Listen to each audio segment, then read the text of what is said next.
Hello বন্ধুরা, আমি আজকে চলে এসেছি শীতেপাটি মাছের মাখা মাখা ঝাল নিয়ে। তো শীতেপাটি মাছের প্রথমে আমি হলুদ লবণ দিয়ে ভালো করে মাখিয়ে নেব। এবার তেলটাকে গরম করে আমি মাছগুলোকে একটা একটা করে ভেজে নেব। খুব সুন্দর করে আমি ভেজে নেব। তোমরা দেখতে পাচ্ছ মাছটা একটু লাল লাল করেই ভাজতে হবে। আমি যেভাবে ভেজেছি ঠিক সেইভাবেই। এবার আমি ওই একই তেলের মধ্যে কিছুটা তেল দিয়ে পেঁয়াজ কাঁচা লঙ্কা দিয়ে দেব, দিয়ে ভালো করে নাড়াচাড়া করে নেব। দেওয়ার পর টমেটো দিয়ে দিচ্ছি। টমেটো দেওয়ার পর কিছুটা লবণ দিয়ে দেব। এবার সেটাকে আমি ভালো করে কষিয়ে নেব।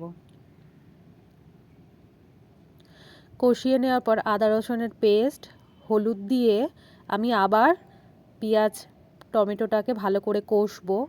কষে নেওয়ার পর আমি জিরের গুঁড়ো, ধনের গুঁড়ো, একটুখানি কাশ্মীরি লঙ্কার গুঁড়ো দেব, দিয়ে সেটাকে ভালো করে কষাবো।